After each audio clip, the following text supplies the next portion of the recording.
all individuals and peoples, called for active, free and meaningful participation in development and fair distribution of its benefits. It rejected foreign domination, racism, discrimination and all violations of human rights. It entrusted states with a duty to direct development for the well-being of all people and called on them to work together. The Declaration supported peace and disarmament, people's right to self-determination, and sovereignty over their natural wealth and resources.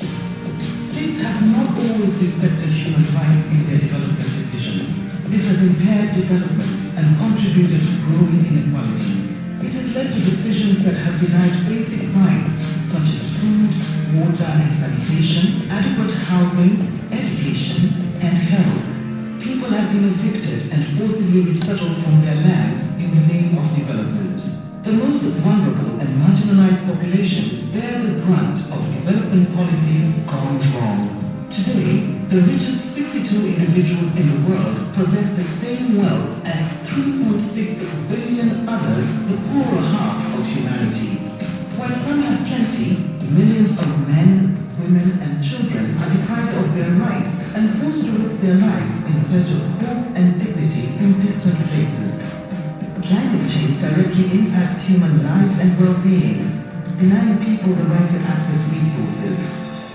Extreme weather patterns threaten many communities and for many small island developing states, even their very existence.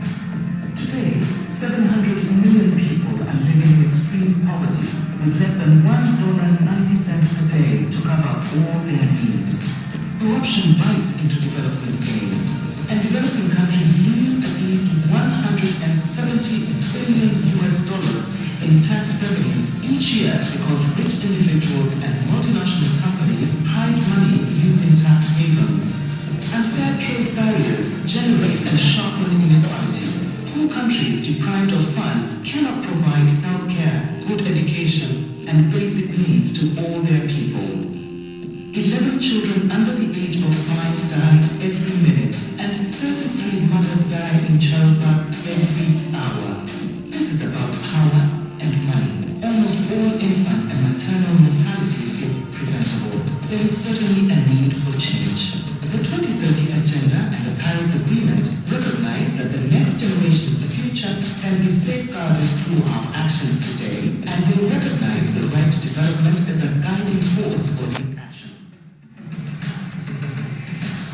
The Declaration is a roadmap for transformative change and a framework of rights and duties to make it work. It calls for accountability at all levels, full and free participation by all women and men, and equality of opportunity for both nations and individuals. The Declaration requires states to ensure that they are responsible for their actions and their impact at home and abroad. Businesses, development banks, and actors financing development must also take such responsibility. Achieving the right to development improves and saves lives. When women have equal access to education and opportunities, the positive impact on families and societies is well known. The right to development insists that all individuals have a right to reach their full potential. Simply put, the right to development is development done right.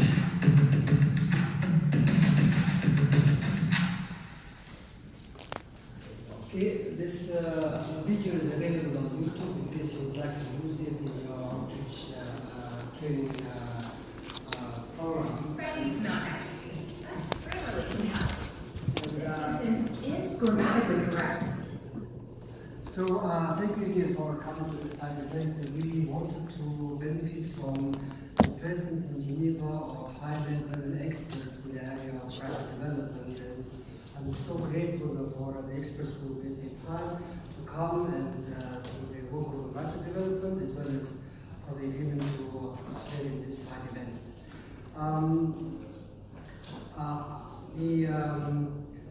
People ask me about rapid development, what is this rapid development? And I would ask back why we had one word and why one word is divided between developed and developing, has and not has.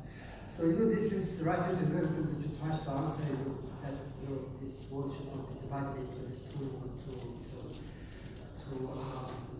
camps, if I can say. And we have this 2030 development agenda, which is universal, which is trying to promote transformative paradigm shift into development which is centered on people and person. And the important vision of that development agenda is leaving no one behind. So leaving no one behind everywhere is the right to development. And for the first time, unlike the Millennium Development Goals, the 2030 Development Agenda also addresses the issue of inequality, not only within a country but also between countries. So no one would argue that this is the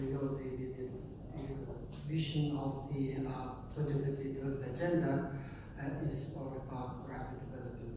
So I would like to give the floor to our two moderators. Mihir Kanade is the head of the Department of International Law and the director of our Human Rights Center of the UN-mandated University for Peace in Costa Rica. He is one of our author professor and also conducts online training that our office has developed in close collaboration with his university as well as the University of Malaysia on making operational rapid development in the implementation and follow-up of the SDGs.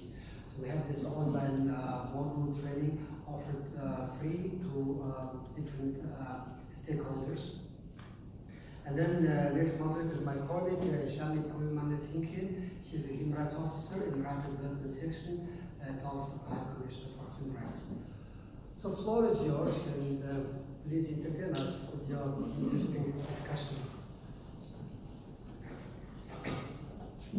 Thank you, Bate, and good afternoon and a warm welcome to everyone here. Thank you for sacrificing your lunchtime to be with us to discuss in a very interactive, informal, open way the right to development. And the right to development in relation to the SDGs. So the title of this event is Leaving No One Behind, a Right to Development Perspective. We have here as my co-moderator Dr. Mihir Kanade, and I am using this opportunity also to tell you a little bit about our interactive e-learning module, which we have now rolled out 3 times. 3 times we have been able to do it, and we really hope that in the future we can continue to do. And those of you who do not know about this, we are happy later to give you more information about it. It is a project of OHCHR, Right to Development section, together in consultation with the Sustainable Development section, the University for Peace in Costa Rica, as well as the United Nations University, the branch of it, the Institute for Global Health based in Kuala Lumpur, Malaysia.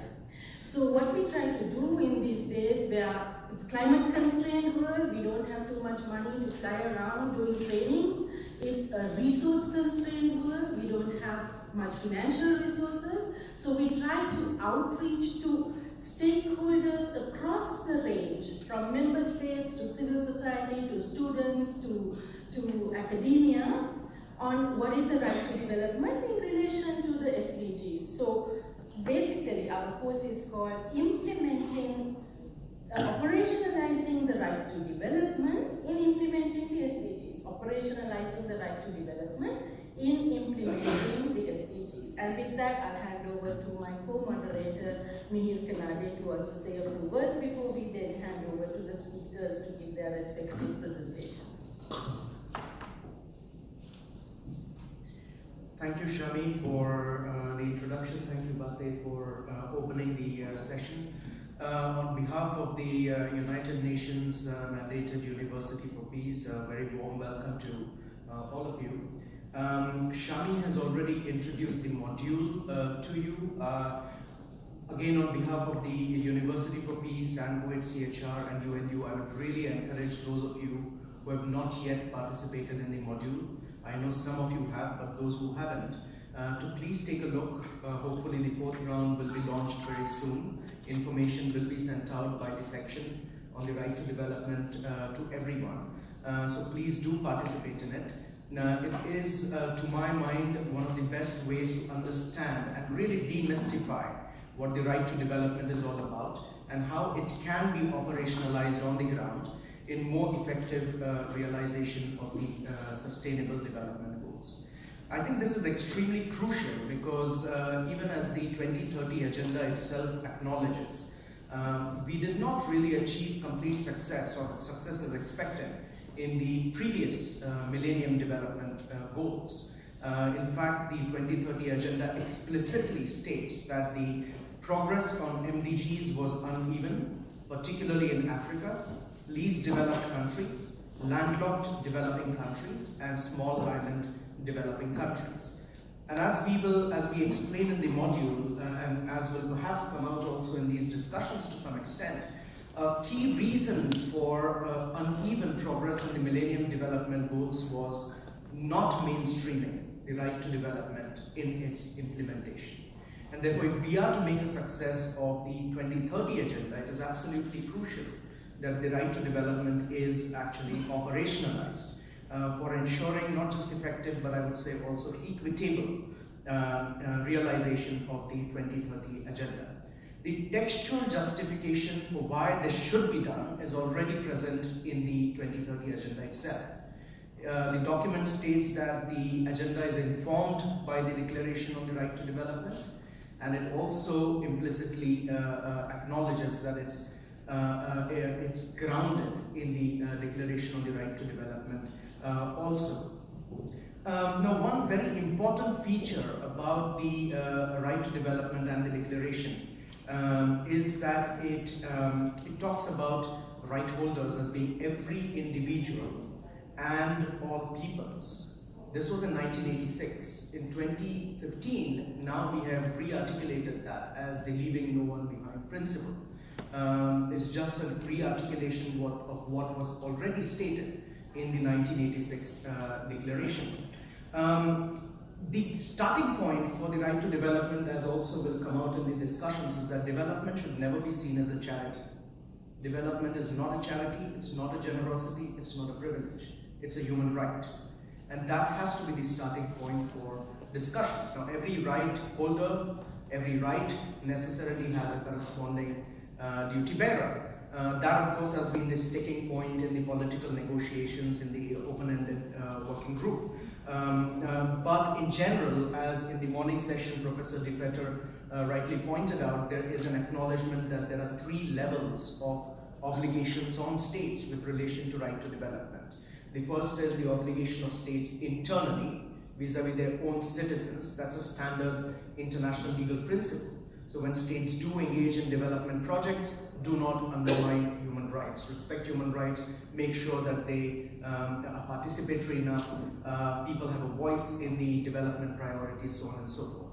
The other level of obligations on states is when states individually take action domestically that have extraterritorial impacts, or when states take measures such as in development cooperation. What kind of conditionalities are they imposing on development aid? Are they predatory? Do they violate the right to development of the recipient countries? The third level of obligations on states is when they act collectively at the global level. The 2030 agenda, for instance, itself is an excellent policy expression and a program of action by states together for realizing the right to development. I think that's how the 2030 agenda ought to be looked at as. It's a plan of action for realizing the 2030 agenda. But more than that, also the realization of the sustainable development goals also themselves need to be based on development as a right of all individuals and all peoples rather than as a charity. This has clear connections with the duty of international cooperation that underpins the right to development. The counterpart in the 2030 agenda would be what we refer to as the means of implementation. In the 16 SDGs, those are the ABC targets, the means of implementation, and then goal 17 of the SDGs directly on the means of implementation. A clear acknowledgement by states there is that unless through global partnership the means of implementation are promoted, are realized, it's impossible for any state to realize any of the preceding 16 goals on their own. Now the question that comes up is, are we going to look at means of implementation and global partnership in the same way as business as usual, which is charity, generosity, or are we going to look at it from the prism, from the framework of the duty of international cooperation? With that, I think I'd like to introduce our first speaker, and Shami, maybe you can do the honors there. Thank you, Mihir. And just before that, I'd like to also warmly recognize and acknowledge that our other co-sponsors, apart from the University for Peace, are the Catholic group of NGOs, the Catholic NGO Forum in support of the right to development, which has been a very strong and long-standing support to the right to development as well as international solidarity, as well as our other co-sponsor, ISMUN, which is the International Student and Youth Movement for the United Nations, and we warmly welcome a young youth participant, because we always talk about them, but I think we have to hear from the youth themselves. So with that, I pass on to our first speaker, from my sister section, the Sustainable Development section, Gaynor Curry, Human Rights Officer in the SDF section. Thank you and good afternoon. I've been asked to share just a few words on the broader context of the Sustainable Development Goals of the 2030 Agenda, and to share with you some thoughts on what may be some challenges with respect to implementing that agenda, and how, and this sort of leave a few thoughts about how we can perhaps see this not only in the context of development, but in the context of rights, and more broadly, and specifically in the context of the right to government.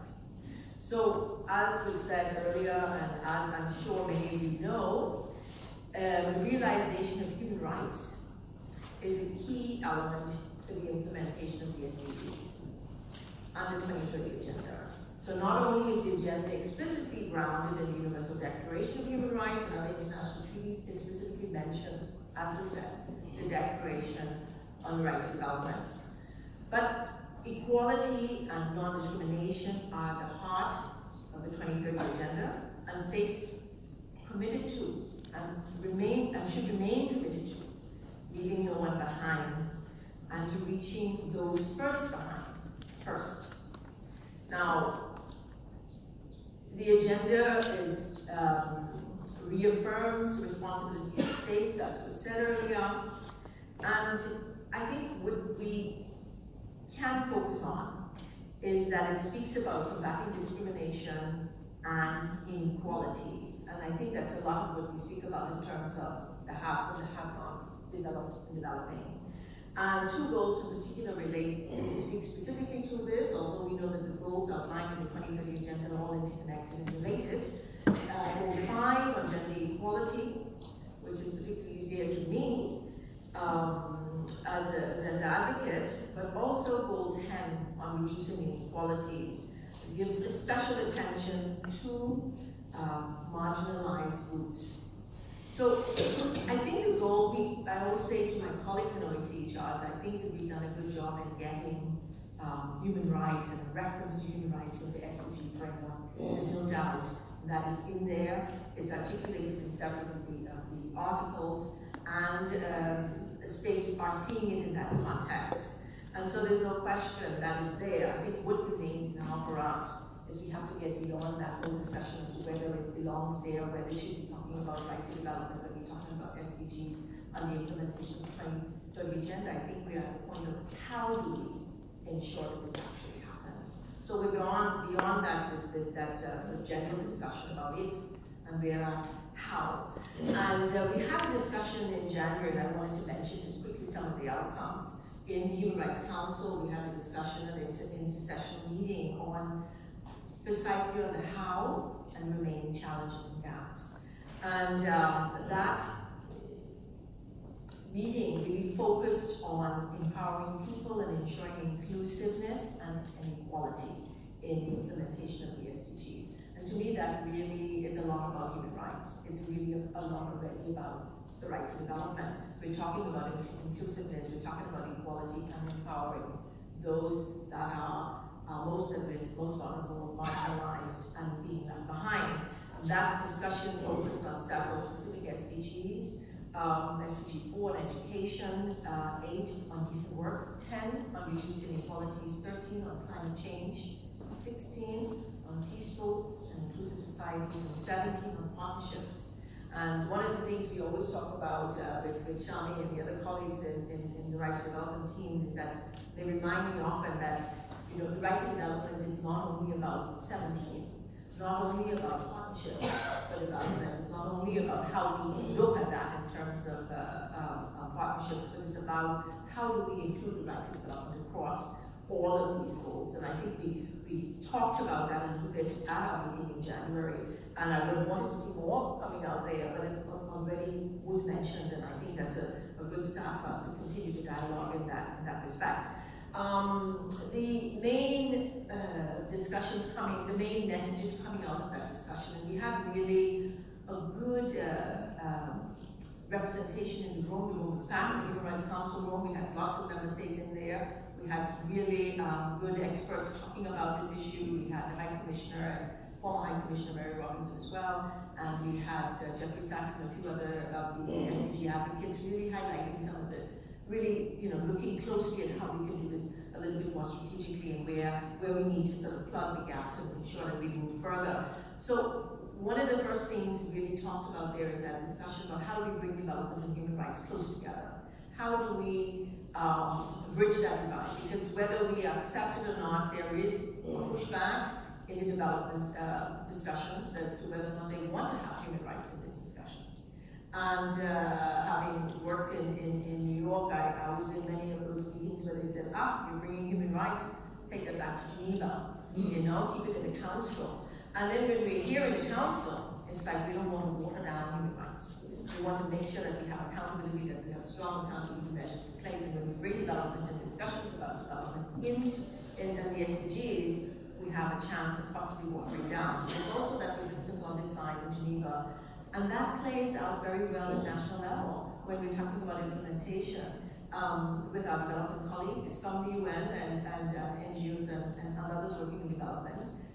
There's not always that openness to receive, to hear a human rights message in that work. So we have some work to do to bridge that gap so that we ensure that when we speak about development, we're also seeing how human rights plays a significant role and how development itself is about the realization of rights and vice versa.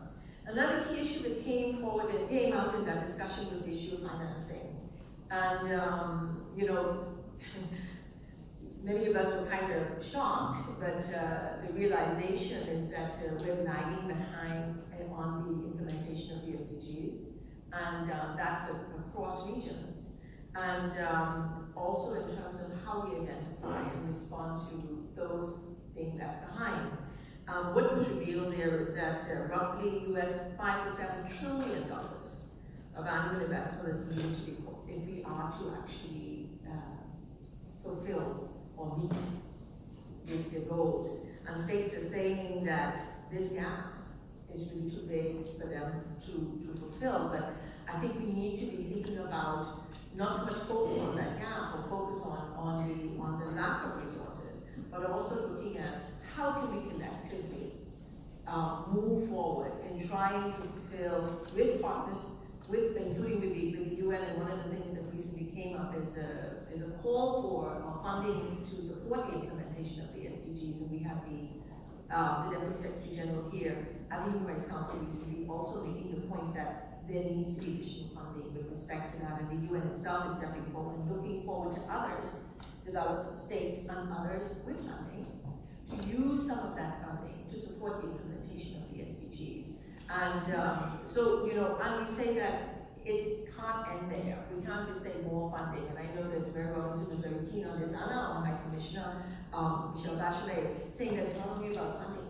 It's about ensuring that we have good governance, that we address issues that impede how we use our funds toward development and toward development through human rights lens. So it's about good governance, it's about issues of corruption and responding to that, and how to prepare transparent budgets and so forth. So it's a much broader issue. And then the group talked about how do we actually identify those being left behind, and then how do we respond. So a big issue for us was then ensuring that we are able to collect a better collection of data. So we identify that has happened at the national level, and how we disaggregate and analyze that data to ensure that we reach those most vulnerable. And while we know that the SDGs have identified, the agenda has identified a number of marginalized groups already that should be given focus and attention, there are many that are not included in that group. And we speak about, for example, LGBTI, we speak about persons of African descent, we speak also about some migrant communities that are not necessarily included, specifically identified in the agenda, but they are among those being left behind. Especially Rapporteur on extreme poverty visited the US and UK recently, and his reports were very interesting in terms of pointing out that this is a concern even for wealthy states.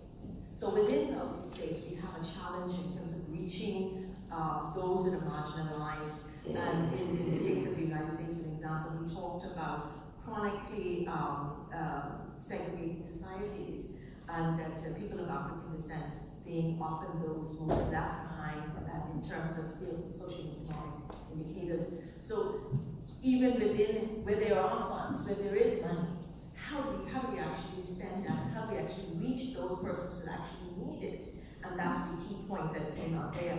And the final point that came out that I will mention is about participation, ensuring that we have full participation, particularly of civil society. And in many countries, civil society is muzzled on human rights issues and some development issues, because they're pointing out some of the deficiencies even within governments, and that's not always welcome. But we encourage, from a human rights perspective, that there should be space for civil society, that national human rights institutions should be allowed to function within the context of Paris principles, and that all, as persons within society, groups within society, should be allowed to participate in this process of preparing national reviews to be considered at the high level political forum, but also in terms of development of national plans and development of policies to facilitate the implementation of the SDGs.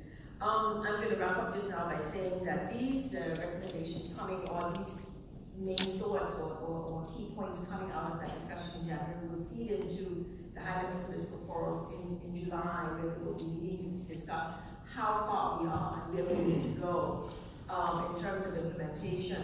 I think that,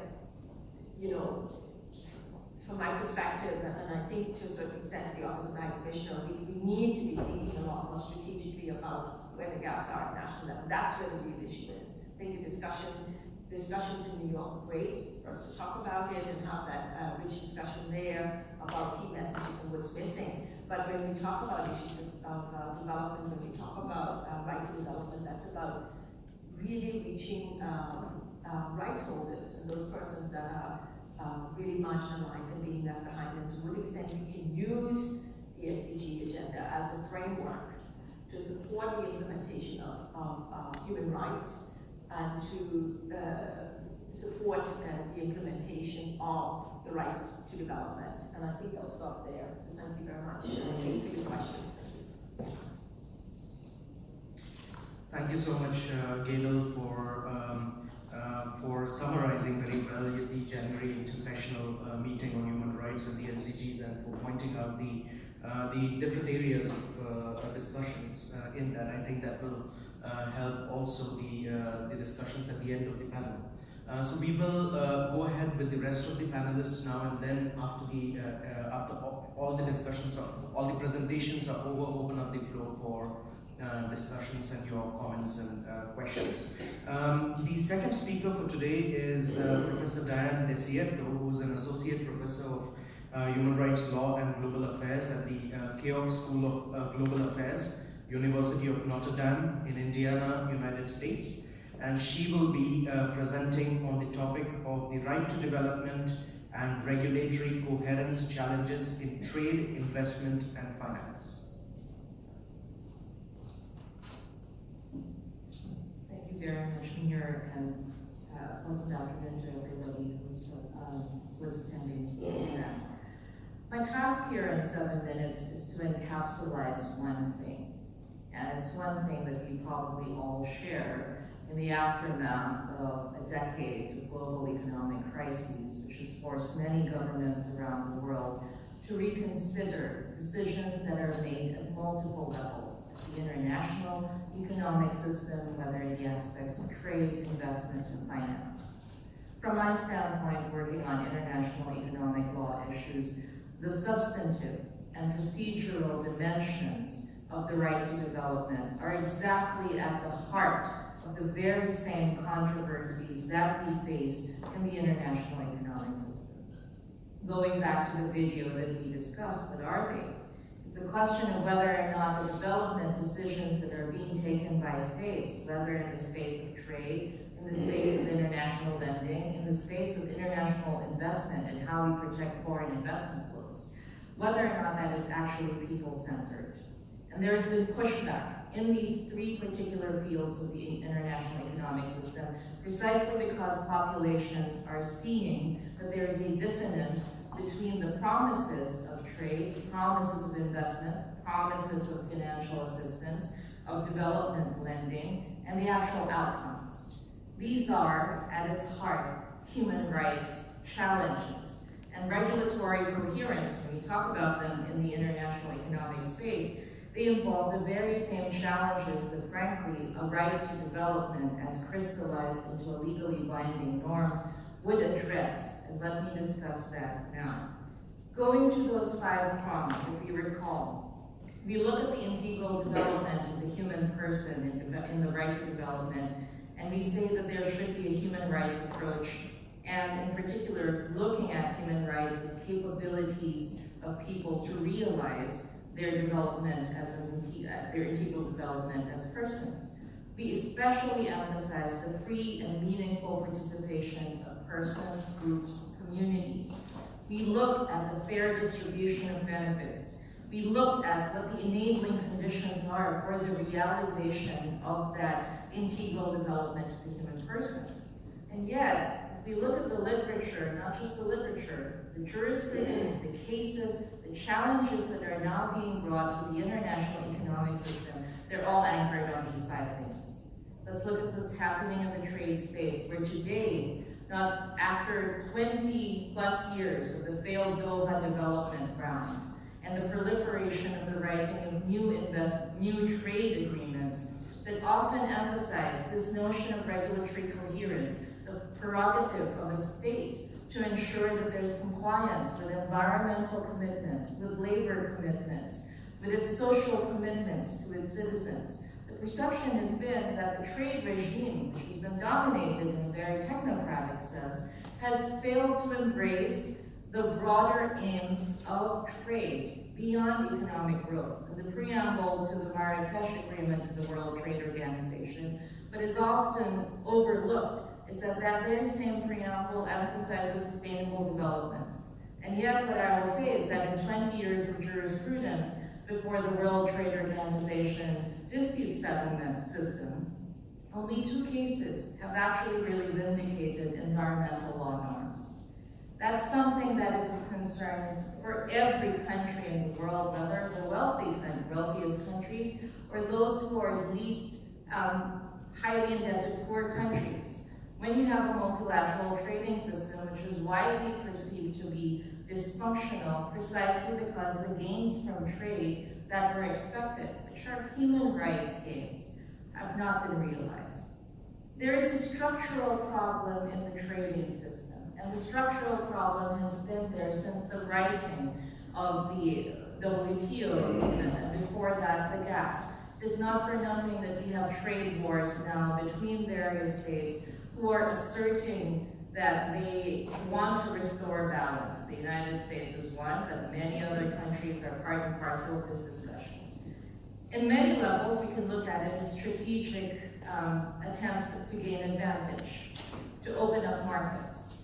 But the main point is that these particular trade norms or trade strategies have been undertaken with no accountability whatsoever to the actual communities that are going to be impacted by trade. We're here in Geneva, the World Trade Organization is a few blocks over there, and yet to this day, in 2019, non-governmental organizations, civil society groups, communities who want to be represented, not just at the trade negotiations pillar or at the trade policy review mechanism, but also at the dispute settlement mechanism, they don't have standing. They don't have standing because the trade system perceives that it is member-driven.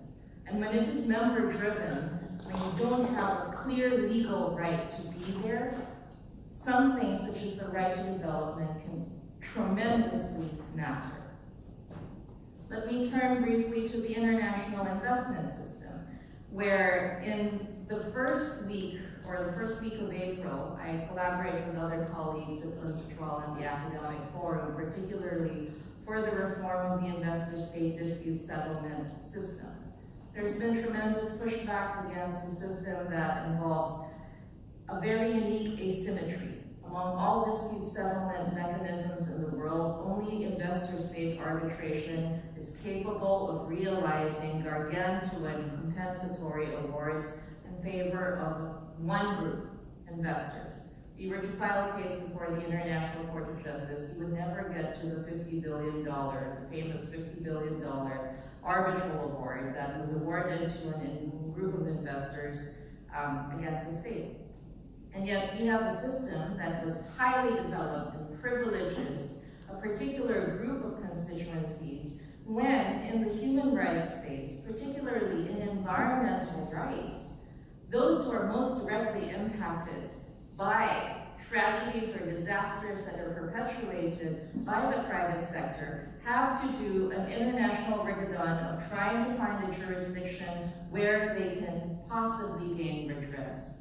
And this happens because even in the very structure and foundations of the protection of foreign investment, which was deemed by almost all countries in the world as fundamentally essential to economic growth, in that process, trade-offs were made.